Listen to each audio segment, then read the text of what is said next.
Yankees win a just a phenomenal game for the city of New York. I think the 9/11, if the Yankees and Mets are scheduled to play a game that day, I did see some people suggest maybe the Yankees and Mets should not play on that day. And if that's how you feel, I completely respect it. But if the Yankees and Mets are going to have scheduled games on that day, I think it should be against each other. I think the ceremony, I think it helps obviously that the game was phenomenal. But the ceremony, just the unity, just it was great to see the city really alive. With COVID and all those things, it's definitely been less alive over the last few years than it usually is. And so seeing City Field the way it was with Yankees and Mets fans and just the energy, it felt like a playoff game. And that was a huge game for both teams. Both teams are really slipping playoff standings, and the Yankees desperately needed that win, and they got that win. I know that I know you got people going nuts in the chat. Look, that was like a gut-wrenching game. I thought that had loss written all over it.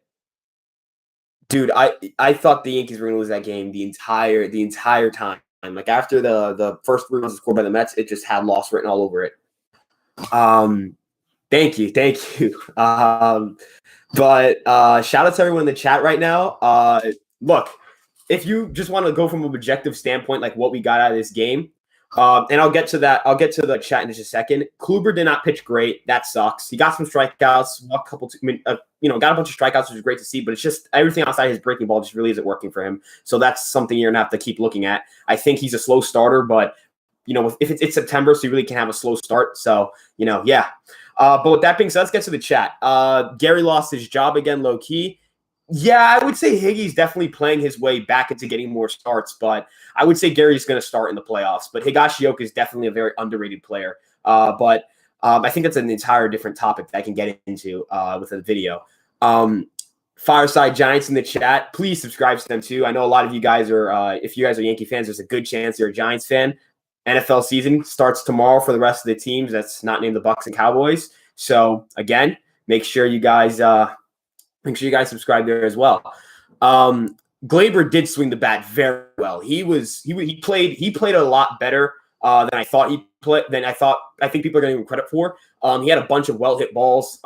His approach at the plate is kind of going to have to shift now without the juiced balls. He was never a high power guy in the minor leagues, and so he's going to have to shift to a more contact oriented or just a more like extra base hits kind of guy with a high OBP, and I think that's a good role for him. I think this can start a winning streak, and I would love to see Clark Schmidt on the bump tomorrow. I think Clark Schmidt should start tomorrow. I am going to be checking for updates to see who's starting, but it should be Clark Schmidt, in my opinion. You can get something with Schmidt, and I don't think you're going to get that same thing with Heaney.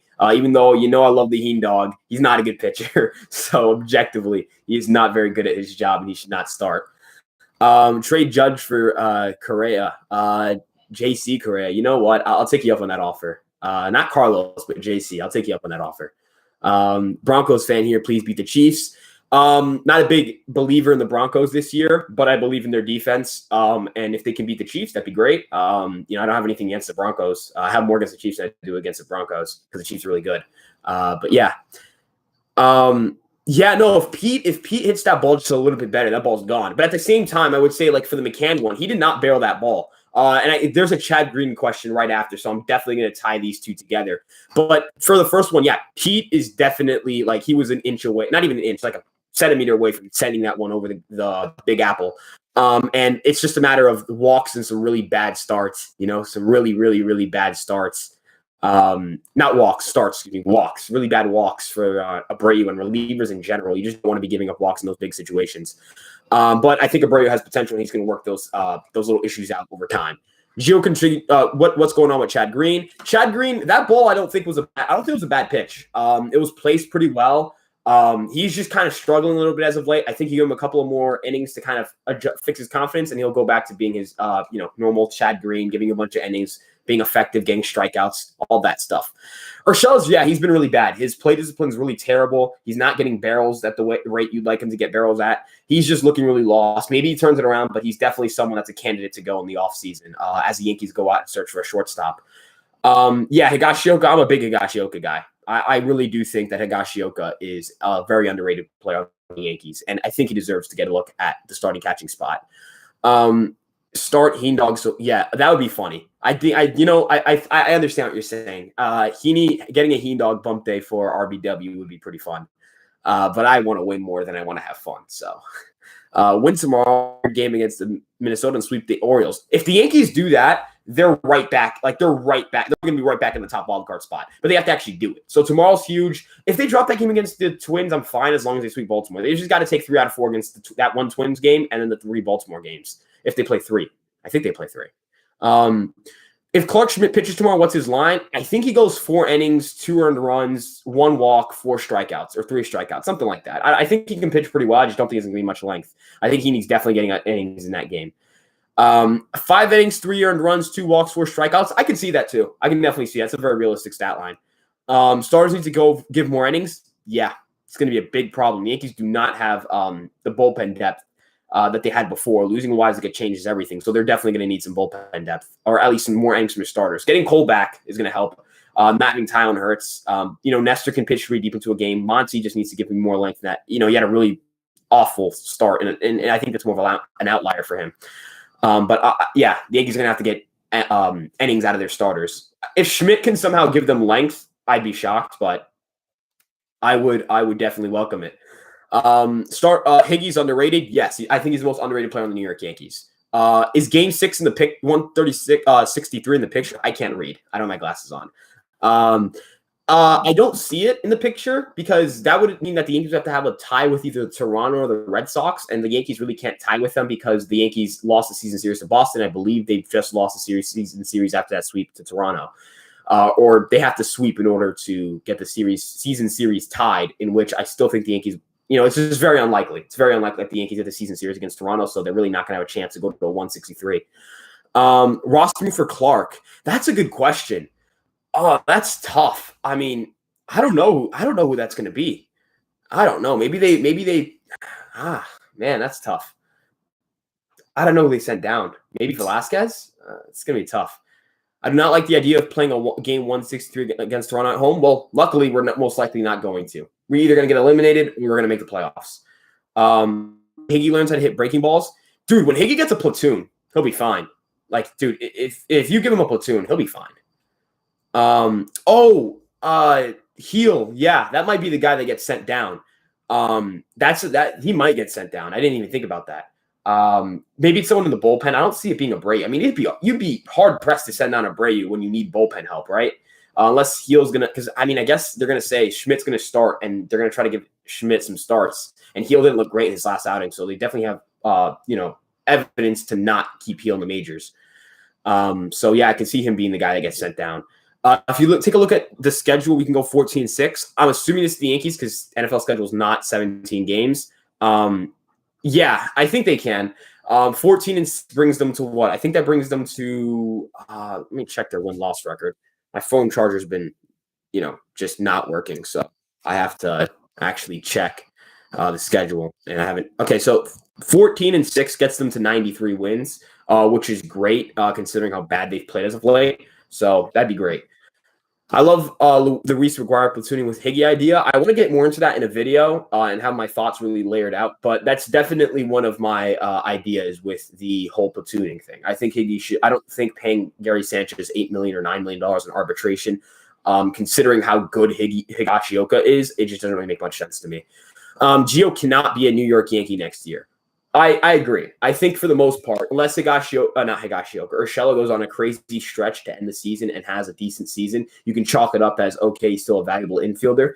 I just don't see how you trade Voit over Urshela, realistically.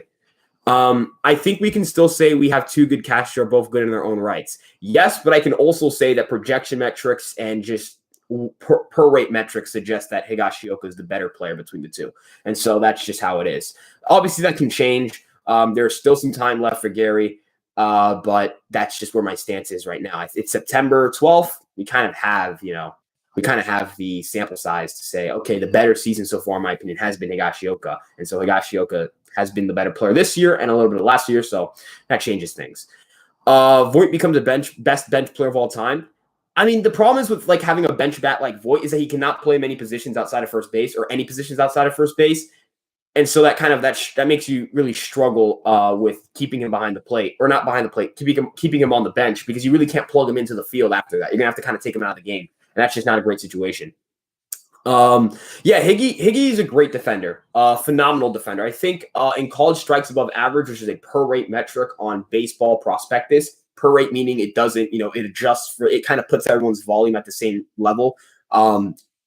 Higashioka ranks, I think, second or third in that metric. He is legitimately one of the best framers in baseball. He's great at that. With robotic umpires, that changes things, but we don't know if we're getting that. I guess the CBA is going to be a big thing for whether you keep Gary or not. Big dub, yeah. Oh wait, we already read that one. I think we should just start Luke. Yes, but I think that's the game plan for 2022. Just put Luke Voigt back at first. Glaber had some great swings today. Looked a lot better.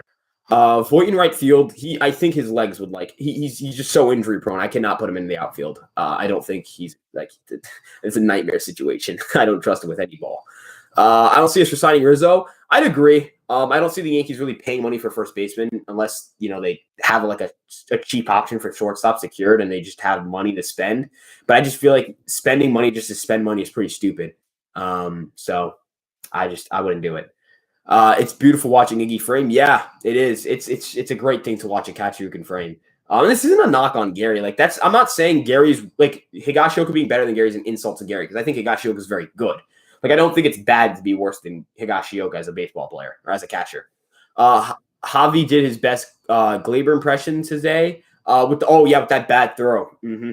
Yeah, that was he's a friend of the channel. He's a friend of Ryan Garcia YST. He's a Chad. He loves me. So he had to make that throw just to help me out, O'Day is going to be hurt for the rest of the season. He's out for the season. DJ is the only lock in the infield because of the contract. Yeah, legitimately only because of the contract. If you hit free agency this year, the Yankees would not be resigning him. Unfortunately, the Yankees didn't get this year to evaluate him for the contract. You just got to live with it. I don't think it's going to be a terrible contract. I just don't think it's, you would look back and do it again. What do you think we can get for Gary? I think the Yankees could get a corner outfielder or some pitching prospect, something like that. I think you'd be giving Gary up to a team that, maybe like the Marlins. I think they could use him. Maybe. But I got to look more into it. Should we pick up another reliever this offseason? Yeah, but just someone cheap. No one expensive. Get depth, right? You don't need to, picking up the Litkeys of the world, guys who you think have potential. That's always the best buys you can make. Javi and pinstripes would be kind of chills. Yes, it would be, but I don't see it happening, and I don't think if you're going to go long-term with a shortstop, you should go long-term with anyone other than Correa, and maybe Trevor Story. But Baez on a 3 or 4 year deal would be an incredible contract. I love Javier Baez. This game will be a turning point. I think the team will get hot again. Yeah, I think they definitely could as well. Easier part of the schedule. Carrasco hasn't pitched great this year. Now, obviously, because I said that, he's probably going to throw 7 scoreless. But he hasn't pitched great this year. The Yankees can definitely jump on his pitches. He gives up a lot of home runs. His spin rates are down across the board compared to last season. So, tomorrow's a big game, and the Yankees can definitely win it. Gary and Chapman's unload the contract. That could work. That definitely could work. And in that deal, you would actually be unloading $25-26 million. It's actually insane how much money you'd be trading. So the Yankees could definitely be interested in that. But they'd have to eat up some of the salary. Probably be trading away $17 million of that money. And then not really get anything back in return. But I'm cool with that. Maybe Story. Story's been playing a lot better as of late offensively. I would sign him, just not long term. I don't trust. I got to see how he is post elbow surgery, because he's definitely getting an elbow surgery because his arm velocity has been down. So that's something to look for. Trade Chapman would be Britain, but yeah, the injury, and find cheap options. Yes, I agree with that 100%. But he has a no trade clause, so you got to remember. I miss Aaron Hicks. I miss Aaron Hicks as well. But you can't rely on him to play center field. Next year, you cannot rely on him to be the active center fielder consistently, but I do miss him a lot because he definitely brought a lot of play discipline and he was a good bat. I know he struggled this year, but he's a good hitter. And I really thought he could turn it around during the season, and he just didn't get the chance. He got hurt, and that's just kind of been the story of Aaron Hicks. Playing good gets hurt, playing bad gets hurt. Just getting hurt. With the money you unload, you can re-sign Judge and Joey Gallo. I would sign Judge before I sign Gallo, and just kind of see how Gallo plays next year, and then evaluate based on that how much money you're giving him. Because he can either be he looked like a 150 WRC plus hitter at one point. Is he that, or is he a 130 WRC plus hitter? That kind of changed the money you're going to give him. It seemed to me like Chapman went back to his old mechanics, and it seemed like he had much better command. I hope that actually means something. Yes, I hope Chapman is able to kind of figure out the issues he's had with his rotations. In terms of and there's a entire you can find on Twitter. I'll actually let me see if I can find the link here from very great follow just a great follow Max Greenfield. Let me see if I can find the tweet. I'm gonna answer other questions in the meantime. Should we get another starter just in case you think Sevy will be fine the entire year? Get another starter, but nothing crazy. Just get some depth, pick up some guys who can do a job. Like an Alex Wood would be fine. Maybe not Alex Wood actually because he's hurt a lot. But like Descalfani, if he's not going to cost too much money, that would definitely help. But just someone who can give you innings. A guy who's an innings eater, a 4, that would work with me. Because you can rely on Severino to be a 2. You just can't rely on him for the full season. Here we go. I found it. Okay, in the chat. There we go. So this tweet here explains the entire Chapman, his mechanics, all of that. So if you want to check it out, check that one out. And then give Max Greenfield a follow. Great guy.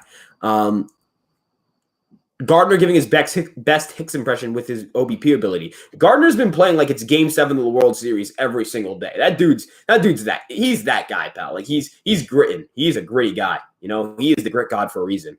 We need a 300 bat in this lineup. Not necessarily. We just need a good team. I'm not a good team. Excuse me. We need good hitters. We just need guys who can, 3 things you really want to look at for a hitter that you want. Isolated power, you want that cranked up. Base running, cranked up. And walk rate, cranked up. That's the only 3 things you need to look at for offense, really. Obviously, WRC Plus incorporates a lot of things, so you can just look at WRC Plus. But for projectability of that player, those 2 tools, isolated power and your plate discipline, so your walk rate, that definitely matters. Graveman on the Yankees, who says no. He's going to demand a lot of money, so maybe the Yankees. D-backs just beat the Mariners. Thank God. Kind of take him off our tail a little bit more. That's good. What do you think of Gallo center field, Hicks to left field? Just don't see it happening with Hicks in the center field anymore. I agree. Hicks is like a negative 13 defensive run saved guy in his last 1,200 innings in the outfield or in center field. He's not a good defensive center fielder. And I think that might be causing injuries because he's, playing a really tough defensive position and he doesn't have the athleticism to do it anymore. I would say Judge plays center field. But Gallo at center field is fine with me too. I don't mind either way. Let me see if the starter has been announced. I'm going to check that right now. I don't see anything right now about starters. So that's great. We're not seeing anything about starters. This is great. This is great stuff right now. Did you see the Blue Jays annihilate the Orioles? I didn't see the final. Oh, my God. They dropped 22 runs in 14 innings against Baltimore. I don't think we scored 22 runs against Baltimore all season. That might be a real stat. Jesus Christ, Tanner Scott got lit up. Oh my God. Jesus, that's oh God. Orioles just freaking suck, man. It's an embarrassment that we lost a series to them. That's really bad. Let's see. Did you please Clark Schmidt be Clark Schmidt. Yeah, I want it to be Clark. I really do want it to be Clark. It's not going to be Garrett Cole. I wish it was. Trade Sanchez, Chapman, Gio, ride with Cole, Severino, and Monty time. Heel, cheap starter, get comfortable relievers, get Story by as VR. I wouldn't trade Herman. Unless someone's giving me a good value, I wouldn't do it. You need the depth. You just need the depth. I think Herman's an all-human being, and I hate having him on my roster, but he's depth, man. He's a depth starter, and we kind of need that. And I would not trade that unless it's in a package to get something we need. If you could trade him and get a better starter who's maybe a rental, sure. But I'm not going out and trading him to just trade him, if you get what I mean. Or freeing up money to get a starter, that's cool, but you just can't do it you can't hurt your pitching depth and not replenish it. And then get Story, Baez, and VR or VR, not and. Obviously, you didn't suggest just get those 3 guys. But Story is probably my highest. I think Story's great. I think Baez is great. I think VR is pretty good, but VR's sample size at short definitely hurts the narrative. But VR is definitely a good player as well. As long as the Yankees just pick up, the Yankees are just able to just replenish the depth in the pitching staff load up on that offense, which they can do. They're going to have money this offseason. They're going to be very good. New left side of the infield. Yes. Yeah. Yeah. But I guess LeMahieu's can slide over to third. He's a good defensive third baseman. So, yeah. It'll never. Yeah. That was dude, that plate appearance was awful. It was because right after he got I think he just spiked one and a run came in and tied the game. God, Herman pisses me off with the meatballs, but Herman is definitely like a pretty decent starter. Like I'm not gonna pretend like he's not talented. Like I'm not gonna do that, even though I hate him. You know, I can't lie to you. And it's true. You didn't see Rizzo home run. Rizzo's been great as of late. I know he didn't play great today, but he's been pretty good as of late. So that's great to see as well. Hasn't been great today, but today doesn't change the fact that overall he's been pretty good as of late. Yeah. So overall, I really like doing these post game stuff and just talking with you guys. If you guys want me to keep doing this, I would love to keep doing this. I think it's really fun. Not starting Gallo was a bad move. Honestly, I gotta say no. I gotta say Gardner changed the outlook of the game. Without Gardner, we don't win this game. And Gardner would have taken the bench, or maybe Judge takes the bench, and that that changed the game. I think Boone pressed all the right buttons with the lineup today. Do you think DJ's slumping or he's sitting back because the bag he got? Nah. There's no way that DJ LeMahieu is just not caring because he got a contract. That's just not him. That's not. I really doubt that for most players. So I just think he's just more what he is. I think he's just more of a 100 WRC plus hitter than he is like a 150. Yeah, I'm gonna keep doing these. Yeah, I find these fun. And these kind of work as two things. Like I can leave them up in the morning, and then on off days, what I'll do is I'll drop videos, kind of just me talking about a certain topic. We'll talk about Higgy Sanchez, definitely. We'll talk a bit about the left side of the infield. We'll do all that stuff. But for now, we're gonna go with post game chats. You can ask me about the game. You can ask me about anything you guys want. But I think the vibes are feeling pretty good. I changed my profile picture on Twitter. We won a game. The Tyone PFP, it's a great PFP. I think it's phenomenal. But we were like 0-6 or 0-7 with it. So, I can't keep it. Got to do what I got to do. We're running on like 22 minutes. I'll probably do longer lives. I'll probably do longer lives as we progress more. But for now, I'm probably just going to cut it here and figure out how to edit this a little bit so I can upload it. Because you can kind of trim. I'm going to probably trim the opening part of it, just so that's up in the morning. People want to see a post game recap, some Yankee talk. They can, see it really early in the morning. That's just kind of what I like to do. Remember to like, comment, subscribe. If you guys like what I do, stay posted. I'll probably do one of these every single night. The Yankees play, and then I'll have a video up if I don't do a live chat during a game. Have a great night. In the off season, though, we'll have a new live schedule. But yeah, have a great night too, man. Thank you guys for stopping by. I'm Ryan Garcia for Fireside Yankees. I'll see you guys.